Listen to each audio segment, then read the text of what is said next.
A Greeley man is suing McDonald's for an E. coli outbreak linked to the Golden Arches' famous quarter pounders. So it's been linked to one death and dozens of illnesses in Colorado. Denver 7's Sam Pena spoke with the attorney behind the lawsuit. Sam, he says this is just the tip of the iceberg for the companies involved. Yeah, that's right, Micah and Jessica. Both CDC and Colorado health officials are still working to determine how the E. coli contamination happened. Was it in the harvesting, testing, packaging, or shipping process? All of that is still unknown. But this morning, I spoke with the attorney for the Greeley man who filed that lawsuit. And he told me that although they're also interested in the answer to that question, he says ultimately it doesn't matter whether or not it was McDonald's, the farm, or the testers who were at fault. All of them are liable for the outbreak.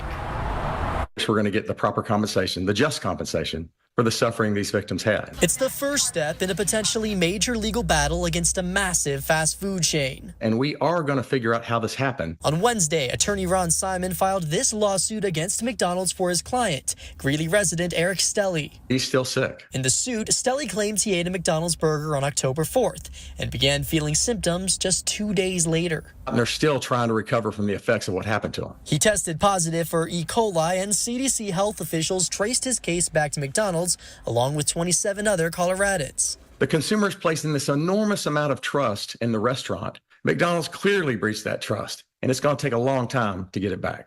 Simon has already filed a second suit on behalf of a client in Nebraska. Slivered onions are suspected as the source of the outbreak, which has prompted Taylor Farms out of California to issue a massive recall. All I have to prove is that A, my clients ate at McDonald's, that they got the exact matching strain of E. coli linked to the outbreak, and the rest is over. It starts with the state and CDC's investigation. The state of Colorado has a list of organisms that they monitor. So it goes into their database, and then they're able to do a little bit more investigation. UC Health Director of Infection and Prevention Control, Dr. Michelle Barron, says that when someone is diagnosed with E. coli, the CDC compiles the victims into a list and traces their steps. Where were you? Were you at a wedding? Were you at a restaurant? Like, literally, it's this massive spreadsheet where they'll just start asking you questions. The bacteria cultures are examined and used to connect cases. So if you have the isolates, there are ways to do typing to see if they're molecularly and genetically the same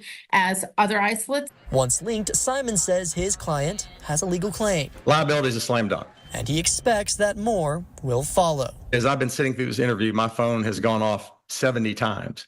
We are being inundated with people that want help. Simon says that more cases are on the way, and the CDC says that more E. coli cases are likely on the way as well. The first case was reported in September, and then October 11th was the latest case. Reporting live in Denver, I'm Sam Pena for Denver 7.